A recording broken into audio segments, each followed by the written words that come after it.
was a mother hen, and this mother hen laid 10 eggs. And she sat on the eggs, and she sat on the eggs and turned them around, and they hatched, and then she had 10 chicks.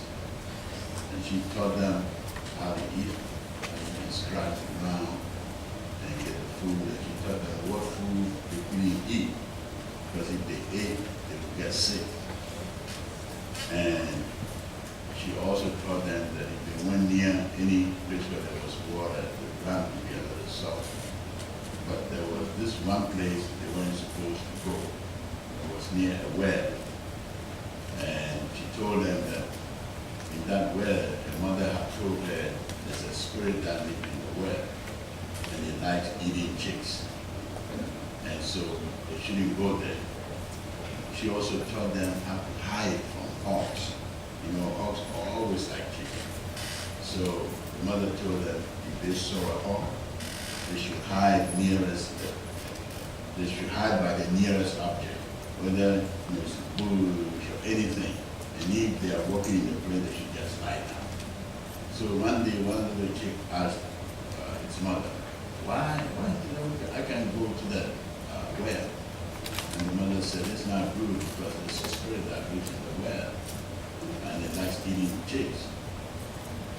But that day, when they all went out, because they had grown up a little, so they could kind of separate themselves from their mom a little.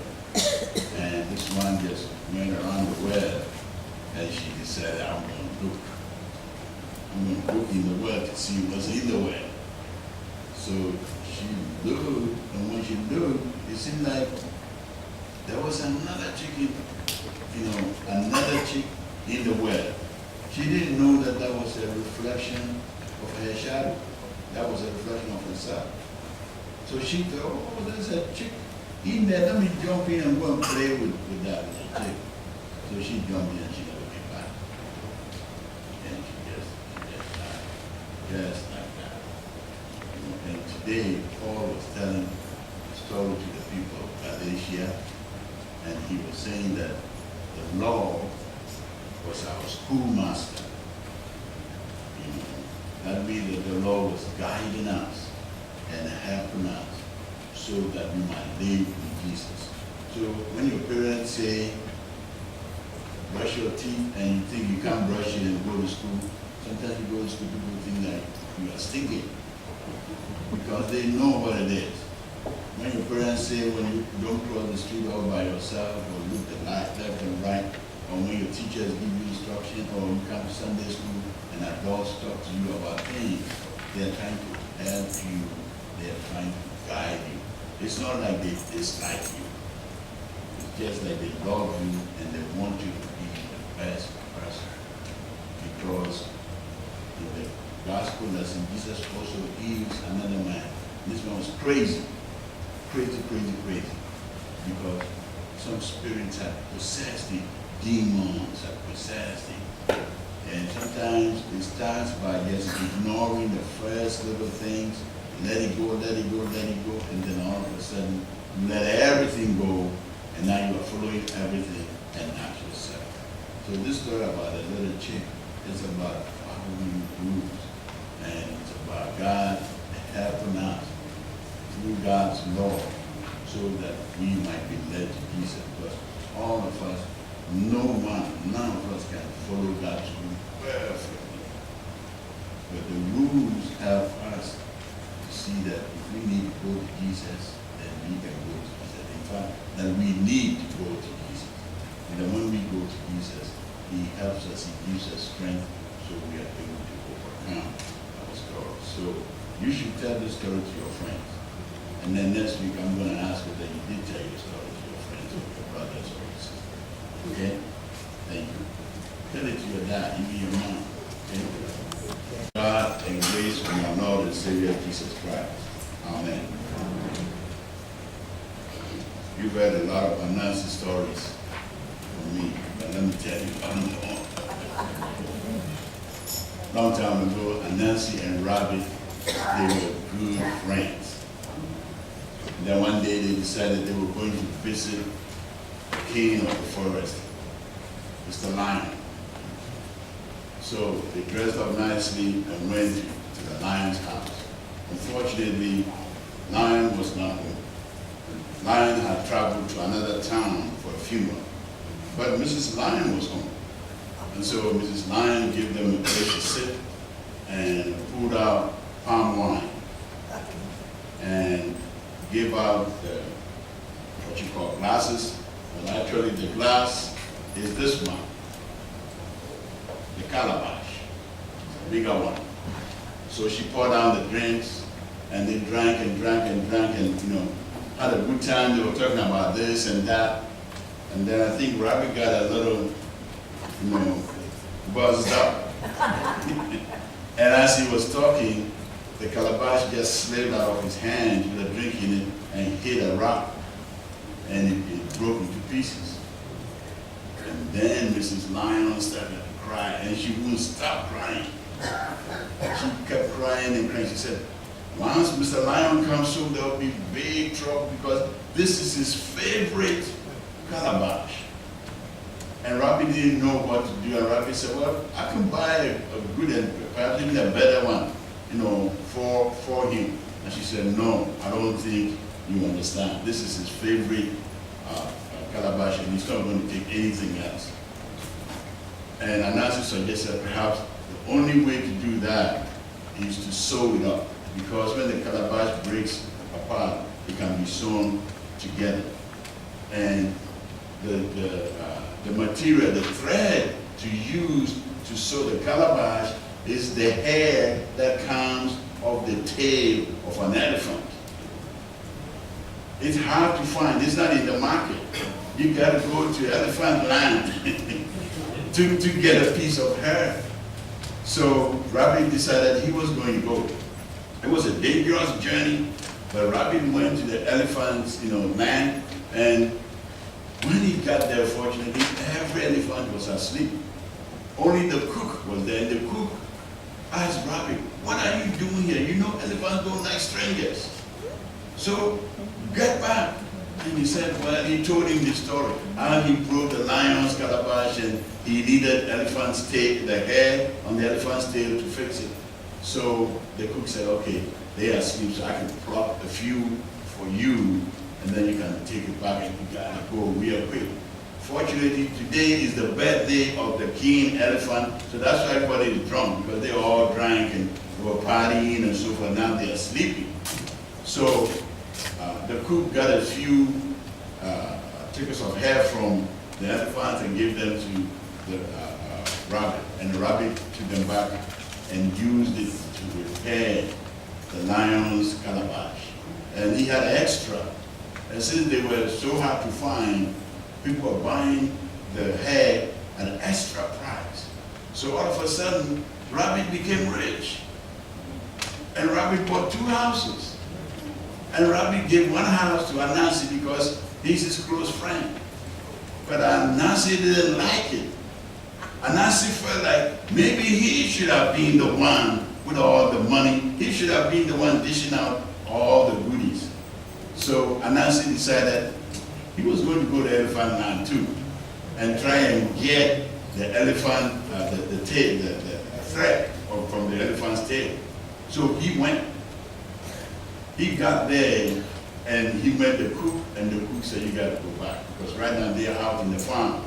When they come back, they can smell the presence of a stranger. They will kill you, so get back. Anansi said he was getting back, and Anansi never got back. And Anansi hid around, and the elephants came, and they smelled a different smell altogether. They looked for Anansi. They broke up into pieces. They looked for Anansi, and they found him in the stove. Anansi was hiding. He was hiding in the stove. They brought him out, and then they said, what should we do? They decided, what should we do? One group said, let's just kill him. Let's just destroy him. Another group said, no, let's give him a job, and his job will be to bathe all the baby elephants. And another said, no, let him work on our farm. And Anansi was crying. He said, please have mercy on me. I can't work on your farm. I can't bathe baby elephants. So the elephants asked him to tell them what his punishment was going to be. And Anansi said, look, I can weave fantastic tablecloths for you. And he actually demonstrated. He started weaving the tablecloths, and they liked it. So all the elephants started gathering the hairs of their tail, a whole bunch, gave them to Anansi and asked him to keep on making all those tablecloths. But when the elephants went to the farm, and the cook went to collect firewood to come and cook, Anansi bolted with all the hair, trying to make a lot of money. He ran straight home, and the elephant started chasing him. And Anansi went there, hid in a corner. He said, I better do the work that I need to do for them, make the tablecloth before they get angry. So that's why every time you see Anansi in the corner, he's weaving. He's weaving the tablecloth. You know, and it need not be like that. It need not be Anansi weaving the tablecloth and be so preoccupied with doing that it has become his main job. And today I think that's what the scripture is trying to tell us. You know, the situation that we find ourselves in, it need not be so. You know, so we hear the prophet, Isaiah talking to the children of Israel. These were people who had come back home from exile. But then when they came back home, instead of worshiping God the way they knew, they started adding a little something, to the point where now they were following the religions of people they had met back in exile. So much so that now they were offering sacrifices in special gardens. Or they would go to mountaintop and burn incense. Or they would go into cemeteries and sleep in the cemeteries. That's what, in religious sense they call incubation. You go and you sleep there so that you can have dreams, so that somehow the word of the dead can come to you and give you dreams. Just like King Solomon did in 1 Kings chapter 3. And so the prophet comes and he condemns all of that. But he says, God, I'm ready to be sought. It doesn't have to be this way. I've always been with you. I am ready to be sought, and I'm ready to give you forgiveness. And so he quotes something like, words from a farmer.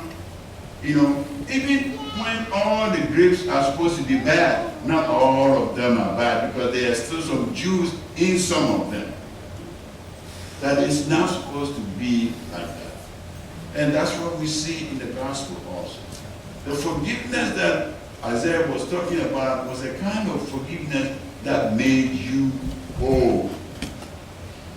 A kind of forgiveness that brought everything that you had lost, everything that was yours but was no longer yours, brings it back and restores you. And that's what we see in the gospel lesson. The man with a lot of demons. In America, we like demons. I mean, from Frankenstein to Dracula to Jason to Freddy to all kinds of blood-sucking vampires and zombies. In fact, right now, one of the movies making a lot of money is Zombie. We like that. So demonology is not something new at all to us.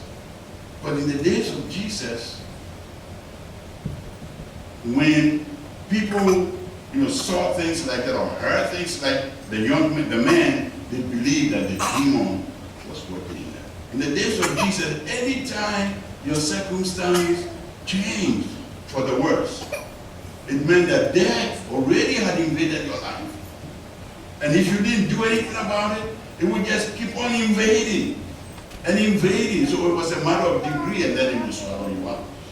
And they are all these spirits and demons who attack you when you least expect them.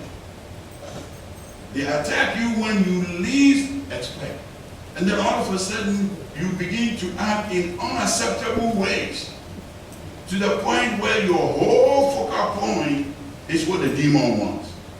So now there's a struggle between you and the demon. And so we see that when Jesus meets this man, Jesus does not address him, he addresses the demons. And so this man, crazy as it is, he's a strong man. So even when they put him in shackles, he was able to tear them off. He was living, among the dead, raving and ranting all over the place. And the question was he really, a monster, or was he a man? He wasn't a monster. He had been possessed, but he was really, really a human being. And when Jesus was able to relieve him of his possession, you saw he got his humanity back. Everything that he had came back. He came back to his right mind. We live in a culture where there's possession also. Demon possession.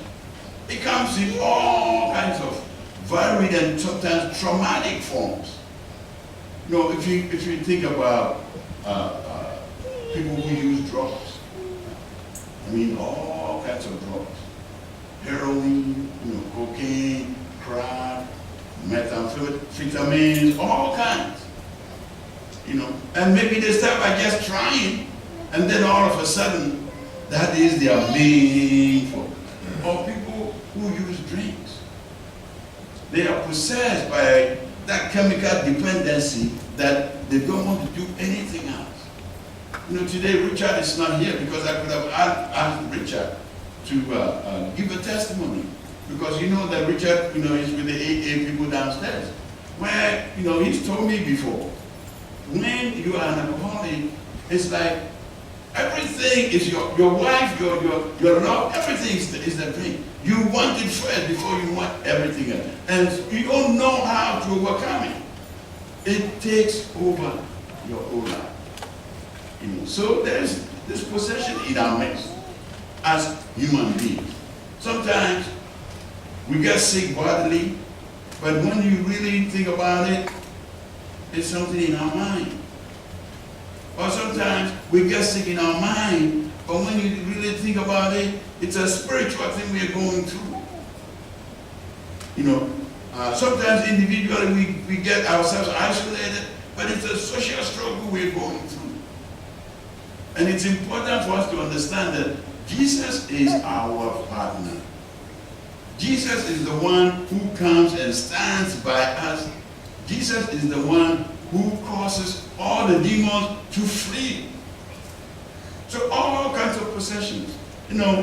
For some people, power is a demon. It's a demon in the sense that people think if they have power, it can show them how worthy they are. So they use power to show worth. And sometimes this power may come not just in money, it may come also through guns. It may come through all kinds of different ways that we get possessed by. When you have resentment, it means it's an internalized form of anger. We all do get angry. We all do get angry. And the anger comes in two ways. The one that comes because somebody you see had been dealt with injustice. Somebody you love, was not guilty of something and they put some things on. So you become angry for a while. That's natural. But if you become angry 2 weeks, 3 weeks, 4 months, 5 months, 1 year, 2 years, 3 years, then all of a sudden that anger takes over your life. It takes over your life and it becomes a demon. So much so that it is fueling everything that you do. It's important. It stands behind everything that you do. Not only that, for some people, their demon is sex. For some people, their demon is lust. Lust comes first as a natural desire. But then when it takes over everything that you think and everything that you do, then It means that the spirit world, the bad spirit world, has invaded your realm. So it's important, for us to understand that all these things that we see in the world and are happening, they start happening in small ways. And if you give it a chance, then it will grow. It will grow. We don't know how this man had so many demons. He said Legion. He said that was his name. And Legion was a Roman, category of, it's a military term. 6,000 soldiers form a legion. So that meant that he had multiple of demons. Aren't we also bombarded by multiple temptations, all kinds of things? And that's what Jesus is here for. That's why Luke wrote that story, to show us that Jesus is the one who has power over all demons. And then when we are with Jesus, we will have our right mind. When Jesus is on our side, we will have our right mind. There was an old theologian, Paul Tillich. He was addressing his graduating school, New York Theological Seminary. And he chose a text about Jesus telling the disciples, go everywhere and cast out demons and heal the sick. And he told the students, you going out as pastors, let me tell you, when you go out and you try to deal with the sick, they will laugh at you because they don't know that they are sick. They think they are well. And secondly, they would think that it's an absurdity. It's absurd for you to think that they are possessed by something. So what you have to do is to show them their own self-interest. If you say you are a Christian, if you say I'm a member of SMT, and I come to church every Sunday, but you don't participate in Bible study, you don't participate in prayer, you don't do any other thing, but sometimes you don't even support the church. You support the church when you feel like or when you want to, and you say you are a Christian. How is that? Or you come to church and then you think that the sermon may be too long, so you kind of tune it out. But when you go home, you can sit in front of a box for 3 hours and watch people move back and forth over a little ball here and there. Or you watch a soap opera for 1 hour, but you can't deal with 20 or 30 minutes. And these are instructions for you to be able to practice your faith. Because faith has to be practiced. It's not just a matter of speaking it. We are very good at articulating our faith. We are not good at living it. And that's why it has to be lived, because faith is a way of life. So it's in our own self-interest. It's in our own self-interest to show that we love the Lord and to show how much we love the Lord. Because out there ain't nothing like what we got in here. This family that God has given to us, this is the family that will survive. Remember that song, it's me, oh Lord. It's not my mother, it's not my brother, it's not my sister. It's me. So it's important for us to walk with Jesus. Like Paul was saying, there's a way in which the law guides us. But we have freedom. We have freedom in Jesus Christ. But it doesn't mean that freedom ought to be thrown away. It means that we have that freedom so that we can live and move and have our being. It's important for me and you to realize God's Spirit is in us. But also, the Diablo is working. It's all see, let me speak Spanish. It's all around. We don't know the nature of how it works internally within us or how it works externally outside us. And many times when children are being baptized, we ask them, Do you reject the devil and all his works and his ways? And the parents or the person will say, yes, I renounce the devil and all. We don't know exactly what the devil does, but we know that when there's division, it means it's demonic. We know the results of what it does. Because when there's wholeness, when there's unity, when there's oneness, that's God working. But division is something that is beyond us. That's why Paul gives it all kinds of names. Powers in the air, principalities and powers, rulers of heavenly places and so forth. So it's important for us to understand. Insofar as we are here worshiping Jesus, the devil is always going to try to bring division among us. And what we need to do is to be alert. Is to be alert and is to be bold and to talk to and with one another so that our issues are resolved. Because if we don't do that, then division comes. And once division comes, then the devil wins. Then the devil is using us. But with Jesus on our side, we have peace. And if we're going to resolve all our issues, it means it's costly. Some people gotta be willing to suffer. Just like when Jesus sent those pigs, down into the water. They belong to somebody. It was not a Jewish territory, because Jews don't eat pigs. Even though in the first lesson we saw that the people were eating pigs and all of that. They were in a Gentile territory. Jesus cast them out, and of course the Jews were always afraid of the sea too. Ancient people were always afraid of the sea. He cast them into the sea. That was somebody's business that got lost. And if you're going to be reconciling, it costs on both sides. Jesus died to reconcile the world, and it cost him his life. It cost him. So it costs something. So you can't just say, oh, let's patch up, and it doesn't cost anything. It's important that the cost is what you give so that you are redeemed. It's really, really important. Forgiveness is important. And acceptance of forgiveness is really, really important. And you and I, as people of faith, we have to practice that. We have to keep on practicing that. Keep on practicing that so that we can become stronger. So it doesn't need to happen, but it happens. And the question is, what are you going to do about it when it happens? We have God on our side.